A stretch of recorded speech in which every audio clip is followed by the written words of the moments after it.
Welcome back to another episode of the Free VST Plugins Detective, where I review, test out, and demonstrate various free VSTs. For today, we are looking at the RetroGrit Lite. I'm going to give this one a 2 out of 5.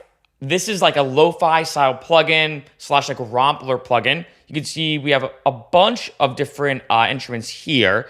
And this is the Lite version. For some free VSTs, it's a situation where it's like a standalone VST. Other ones are more like the Lite version, like this one, where you can pay more money for more features, instruments, and etc. So I'm just going to play it.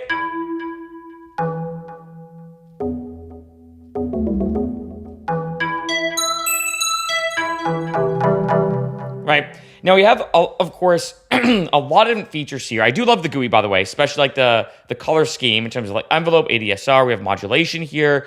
I can adjust chorus, distortion, delay, reverb, and then we have a cabinet here as well. A few other settings. I will say though, when it comes to most VSTs, and I say this a lot on this channel, I'd rather just use like the stock Ableton effects to do a lot of this stuff here. Sometimes there is like a unique one on a VST that I might use that I like, but to be honest, I usually just use like the stock ones in Ableton because I think they're more in depth personally, and you can customize them a lot more. But going through the presets, we have this one, the glassy synth bell, cheap glass organ. Now you can see the main reason why I'm giving it a 2 out of 5 is one, I feel like there's not that many instruments. I've seen some free VSTs that have 50, 100 presets or something like that. This one's only a handful of them. And in addition, I feel like a lot of these sounds I could recreate in Serum and customize it way more in depth if I want to. Plus, it's interesting that when I picked this one up, I was like, oh, it's lo-fi, right? I don't know if I consider this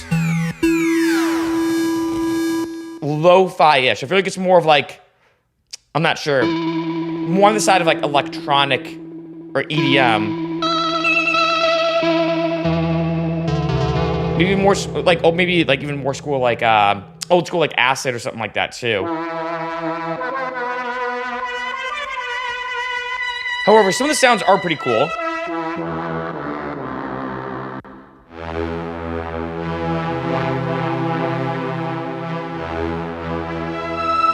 This one I feel like you could use especially for like a hip hop record. If I put like a drum beat behind that.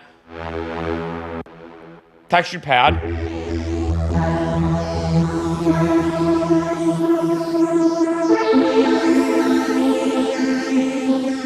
So what's interesting is like, although this is classified, let me pull this up actually too. Let's go to the RetroGrit. I believe, let me just double check. Yeah, retro and lo-fi.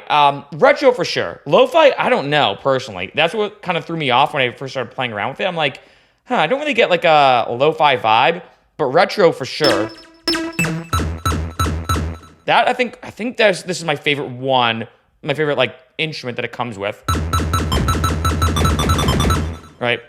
Especially like very video gamey. And then lastly, the rough drifter.